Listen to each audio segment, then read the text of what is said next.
Welcome to focus TV news. ముందుగా bulletin లో headlines చూద్దాం.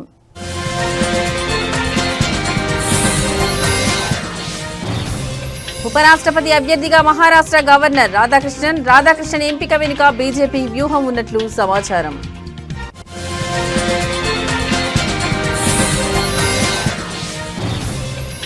అనారోగ్యంతో బాధపడుతున్న నవీన్ పట్నాయక్ ఓ ప్రైవేట్ ఆసుపత్రిలో చేరిన జనతాదళ్ అధినేత.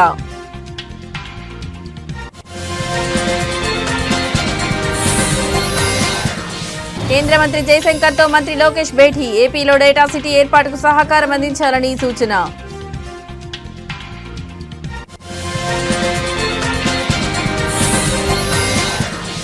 రామంతపూర్ ప్రాంతంలో ఉద్రిక్త వాతావరణం. విద్యుత్ షాక్ కారణంగా 5 మరణం.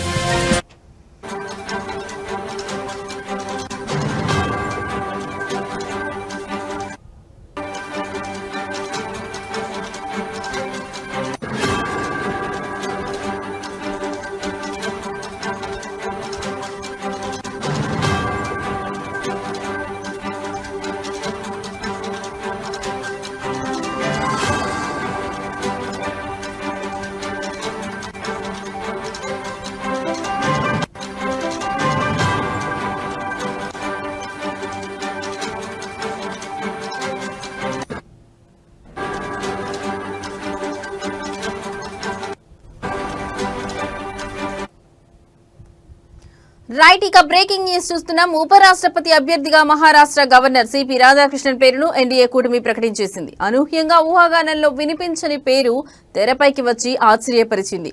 అయితే రాధాకృష్ణన్ ఎంపిక వెనుక బీజేపీకి చాలా వ్యూహం ఉన్నట్లుగా తెలుస్తోంది.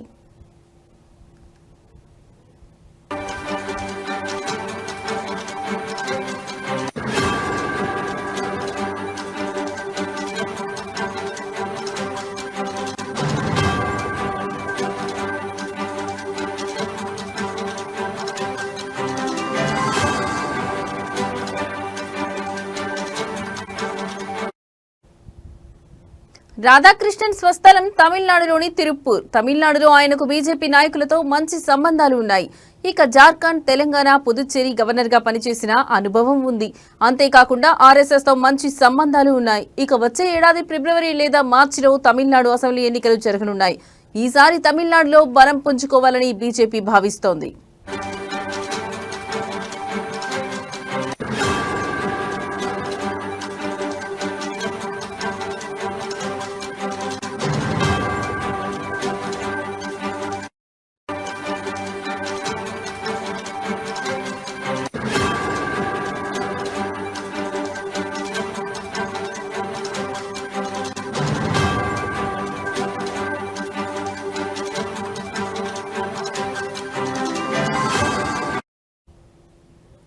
ఈ నేపథ్యంలో దక్షిణాది రాష్ట్రానికి చెందిన వ్యక్తికే ఉపరాష్ట్రపతి పదవి కట్టబెడితే ఎన్నికల్లో లబ్ధి పొందవచ్చని భావించినట్లుగా సమాచారం. అంతేకాకుండా దక్షిణాది రాష్ట్రాల్లో సొంతంగా బలం పెరిగే అవకాశాలు ఉంటాయని ఆలోచన చేసినట్లుగా తెలుస్తోంది. ఇందులో భాగంగానే రాధాకృష్ణన్ అయితే బాగుంటుందని భావించి బీజేపీ ఎంపిక చేసినట్లు తెలుస్తోంది. అంతేకాకుండా పార్టీకి వీర విధేయుడిగా కూడా పనిచేసిన చరిత్ర ఉంది. ఇలా అన్ని రకాలుగా రాధాకృష్ణన్కు కలిసొచ్చింది. అందుకే ఆయనను ఎంపిక చేసినట్లుగా వార్తలు వినిపిస్తున్నాయి.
రైట్, ఇక మరో బ్రేకింగ్ న్యూస్ చూస్తున్నాం. బీజు జనతాదళ్ అధినేత ఒడిశా ప్రతిపక్ష నాయకుడు 78 ఏళ్ల నవీన్ పట్నాయక్ అనారోగ్యంతో బాధపడుతూ భువనేశ్వర్లోని ఒక ప్రైవేట్ ఆసుపత్రిలో చేరారు. వయసు రీత్యా వచ్చిన సమస్యలతో ఆయన చికిత్స పొందుతున్నట్లు పార్టీ వర్గాలు వెల్లడించాయి. ప్రస్తుతం ఆయన వైద్యుల పర్యవేక్షణలో ఉన్నారు. నవీన్ పట్నాయక్ ఆరోగ్యం గురించి పార్టీ ఎక్స్ లో ఒక పోస్ట్ చేసింది. డిహైడ్రేషన్ కారణంగా ఆయన భువనేశ్వర్లోని ఆసుపత్రిలో చేరారని, ప్రస్తుతం ఆయన ఆరోగ్య పరిస్థితి మెరుగుపడుతుందని, జగన్నాథుడి ఆశీస్సులు, ఒడిశా ప్రజల ప్రేమతో ఆయన త్వరలోనే ఆసుపత్రి నుంచి డిశ్చార్జ్ అవుతారని పోస్టులో పేర్కొంది.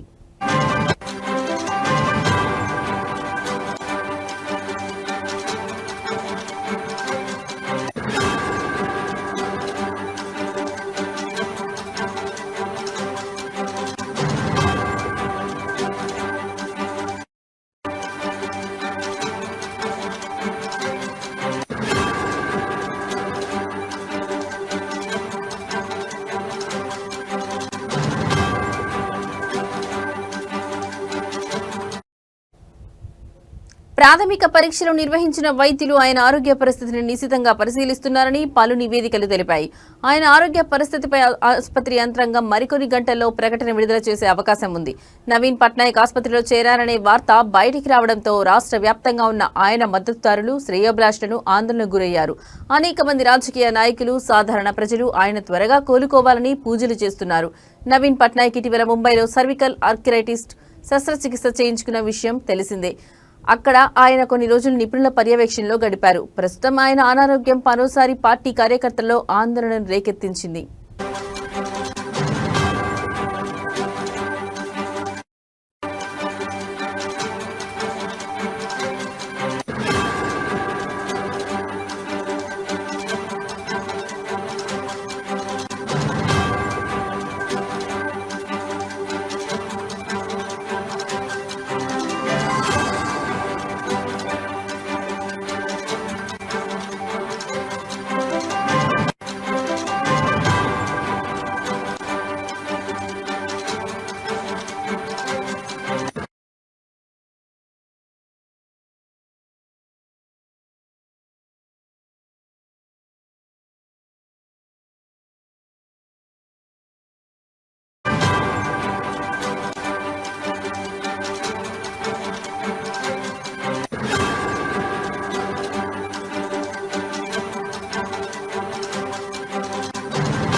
రైట్, ఇక బ్రేకింగ్ న్యూస్ చూస్తున్నాం. లోక్సభ ప్రతిపక్ష నాయకుడు, కాంగ్రెస్ పార్టీ అగ్రనాయకుడు రాహుల్ గాంధీ బీహార్లో ఓటర్ అధికార యాత్రను ప్రారంభించారు. బీహార్లోని ససారాం ప్రారంభమైన యాత్రలో బీహార్ మాజీ సీఎం లలూ ప్రసాద్ యాదవ్, తేజస్వి యాదవ్, వామపక్ష పార్టీల నాయకులు పాల్గొన్నారు. ఈ యాత్ర దాదాపు 16 రోజుల పాటు రాష్ట్రంలోని 25 జిల్లాలు కవర్ చేస్తూ కొనసాగనుంది. యాత్ర ప్రారంభానికి ముందు రాహుల్ గాంధీ మాట్లాడుతూ బీజేపీ, ఆర్ఎస్ఎస్ దేశంలో రాజ్యాంగాన్ని నాశనం చేయడానికి ప్రయత్నిస్తున్నాయని విమర్శించారు.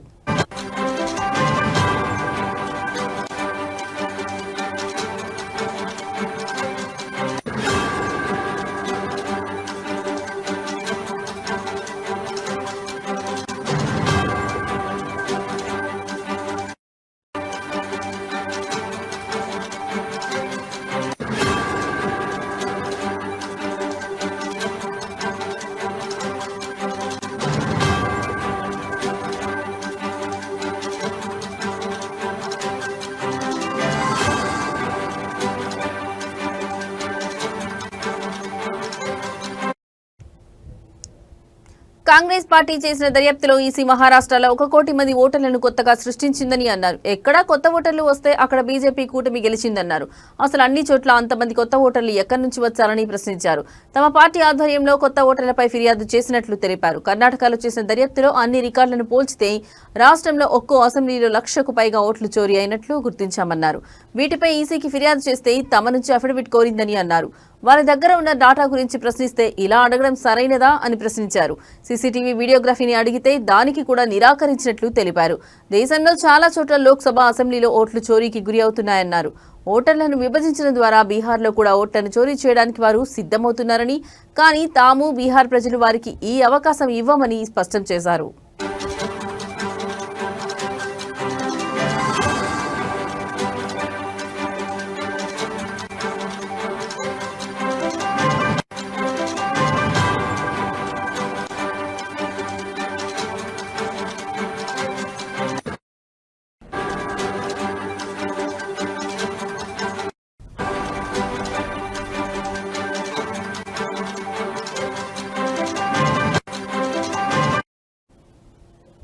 రైట్, ఇక బ్రేకింగ్ న్యూస్ చూస్తున్నాం. లోక్సభ ప్రతిపక్ష నాయకుడు కాంగ్రెస్ పార్టీ అగ్రనాయకుడు రాహుల్ గాంధీ బీహార్లో ఓటర్ అధికార యాత్రను ప్రారంభించారు.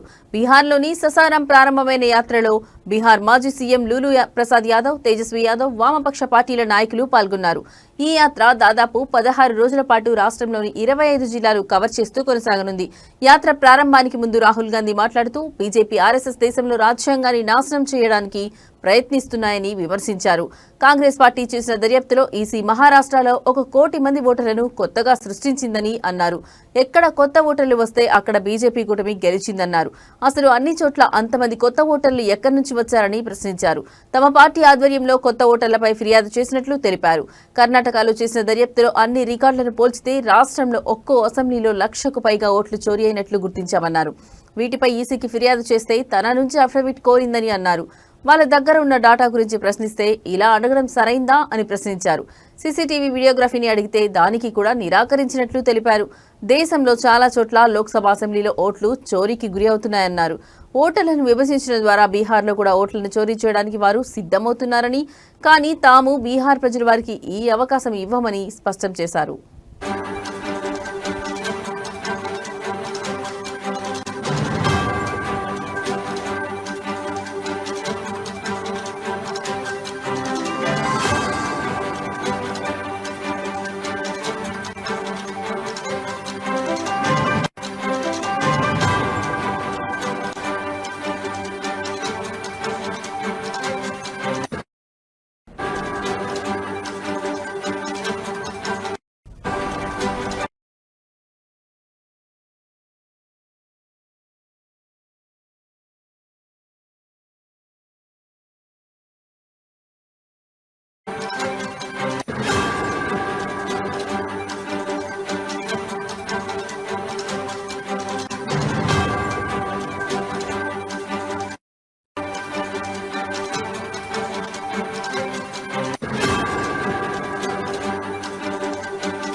ఏపీ నుంచి ఉద్యోగాల కోసం ఇతర దేశాలకు వెళ్లే యువతకు సాఫ్ట్ స్కిల్స్ లో శిక్షణ ఇచ్చేందుకు విశాఖపట్నంలో AI center of excellence data city ఏర్పాటుకు కేంద్ర సహకారం అందించాలని కేంద్ర విదేశాంగ శాఖ మంత్రి జయశంకర్ కు రాష్ట్ర విద్యా, ఐటీ, ఎలక్ట్రానిక్స్ శాఖల మంత్రి నారా లోకేష్ విజ్ఞప్తి చేశారు.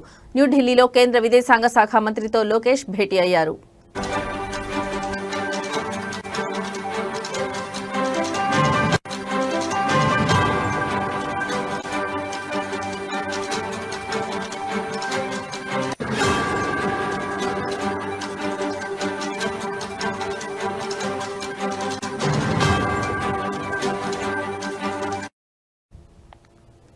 ఈ సందర్భంగా మంత్రి లోకేష్ మాట్లాడుతూ విశాఖపట్నంలో డేటా సిటీని అభివృద్ధి చేయడం వల్ల భవిష్యత్తులో ఏపీ టెక్నాలజీ హబ్ గా తయారవుతుందని చెప్పారు.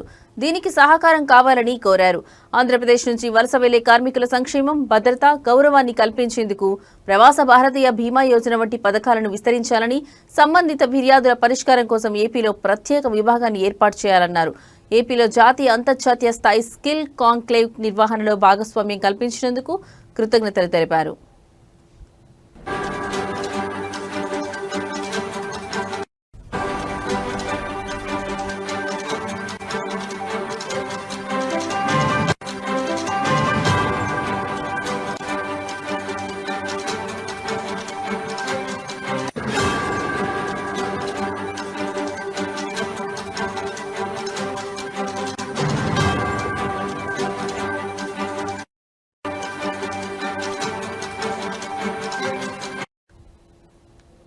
వలస కార్మికులకు ఓవర్సీస్ ట్రైనింగ్, మైగ్రేషన్ ఇన్ఫ్రాస్ట్రక్చర్ కోసం ఫాస్ట్ ట్రాక్ అనుమతులతో పాటు నిధులు మంజూరు చేయాలని మంత్రి నారా లోకేష్ కోరారు.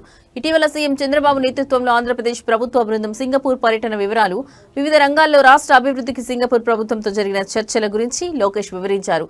దీనికి మీ పూర్తి సహకారం కావాలని లోకేష్ మంత్రి జయశంకర్ను కోరారు.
రైట్, ఇక బ్రేకింగ్ న్యూస్ చూస్తున్నాం. దేశ రాజధాని ఢిల్లీకి వరద ముప్పు పొంచి ఉందని, యమునా నది ప్రవాహం డేంజర్ మార్కుకు చేరువైందని అధికారులు హెచ్చరికలు జారీ చేశారు. ఓల్డ్ రైల్వే బ్రిడ్జ్ వద్ద ఆదివారం సాయంత్రం యమునా నది ప్రవాహ స్థాయిలు 204.5 మీటర్లకు చేరాయని తెలిపారు. నదీ ప్రవాహం 205.33 మీటర్లకు చేరుకుంటే ముప్పు పొంచి ఉన్నట్లేనని అధికారులు తెలిపారు. ఎగువన కురుస్తున్న వర్షాలకు తోడు హత్నీకుండ్ డ్యాం నుంచి భారీగా నీటిని విడుదల చేస్తుండటంతో యమునా నదిలో నీటి ప్రవాహం పెరిగిందన్నారు.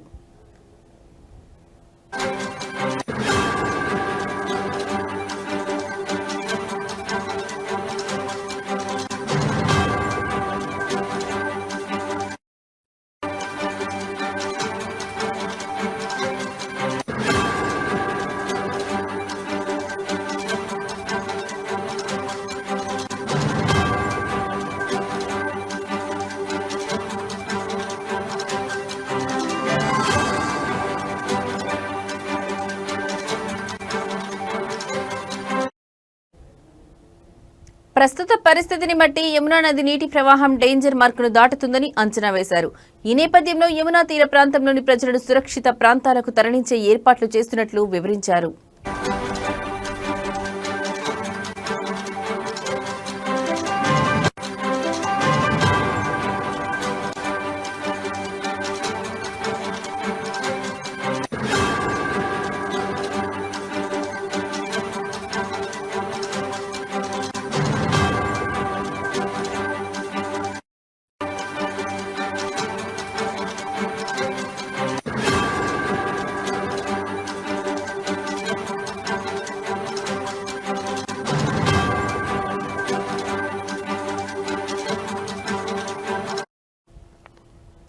యమునా నదిలోకి హత్నీకుండ్ బ్యారేజ్ నుంచి 1.27 లక్షల క్యూసెక్ల నీటిని విడుదల చేస్తున్నట్లు అధికారులు తెలిపారు.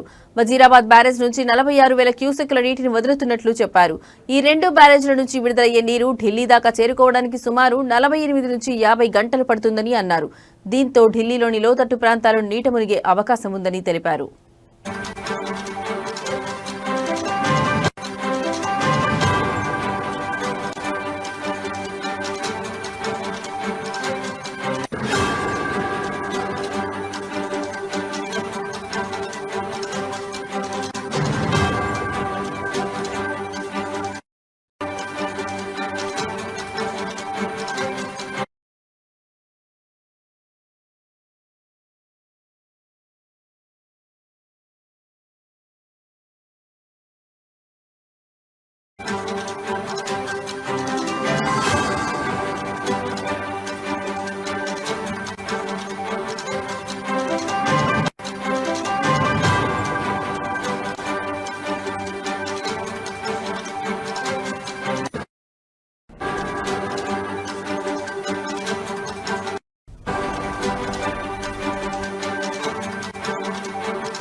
రైట్, ఇక బ్రేకింగ్ న్యూస్ చూస్తున్నాం. రామంతపూర్లో విద్యుత్ షాక్ కారణంగా మొదటి 5గురు మరణించారు.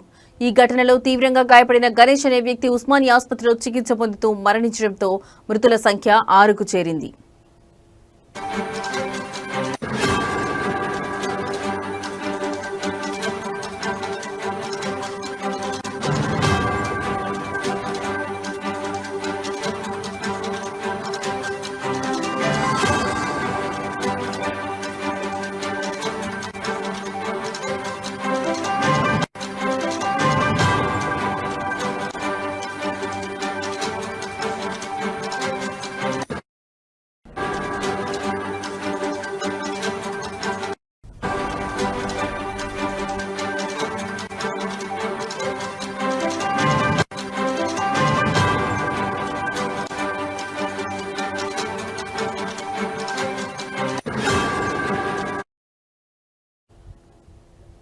ఈ విషాదం జరిగిన వెంటనే విద్యుత్ శాఖ అధికారుల నిర్లక్ష్యం వల్లే ఇలా జరిగిందని ఆరోపిస్తూ స్థానికులు తీవ్ర ఆందోళనకు దిగారు.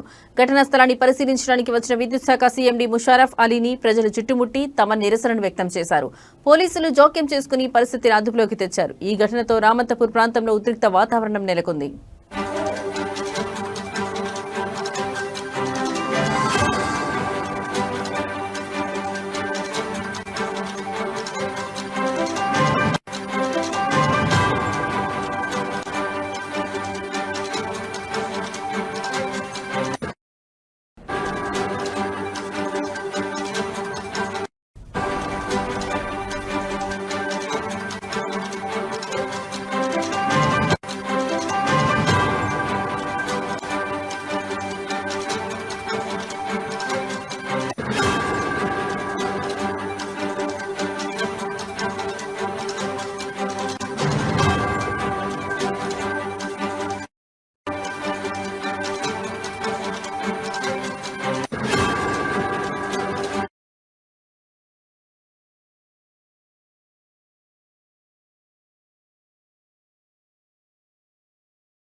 రైట్ ఇక బ్రేకింగ్ న్యూస్ చూస్తున్నాం. శ్రావణ మాసం చివరి వారం కావడంతో వేములవాడ శ్రీ రాజరాజేశ్వర దేవస్థానంలో భక్తుల రద్దీ అధికంగా కనిపిస్తోంది.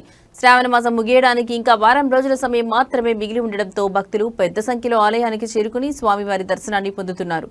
అదేవిధంగా స్వామివారి కోడమొక్కులు పాటు నిలువెత్తు బెల్లం కొలిచి వారి మొక్కులు చెల్లించుకోవడం జరుగుతుంది. భక్తులు ప్రత్యేక పూజలు అభిషేకాలు నిర్వహిస్తూ కుటుంబ సమేతంగా శివుని ఆరాధిస్తున్నారు. ఆలయ పరిసరాలు ఓం నమః శివాయ నినాదాలతో మార్మోగుతున్నాయి. అధికారులు భక్తుల సౌకర్యార్థం అన్ని ఏర్పాట్లు చేసినట్టు తెలియజేశారు.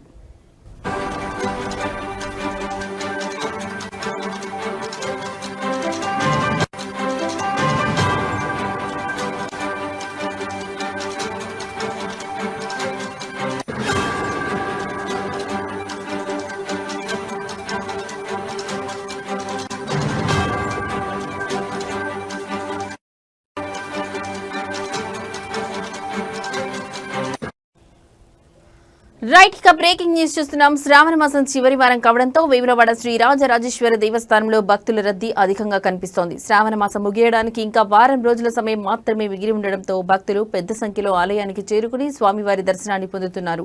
అదేవిధంగా స్వామివారి కోడెమొక్కులు పాటు నిలువెత్తు బెల్లం కొలిచి వారి మొక్కులు చెల్లించుకోవడం జరుగుతుంది.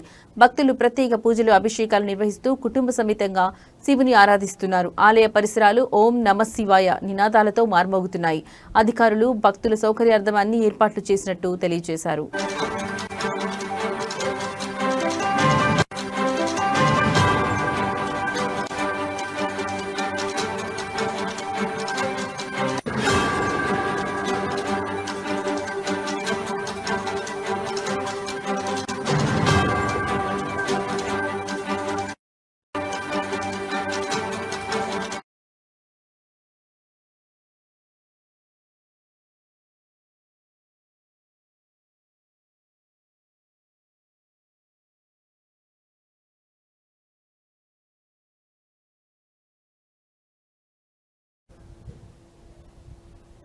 ఇవి ఇప్పటి వరకు నా బులెటిన్ అప్డేట్స్. నమస్తే.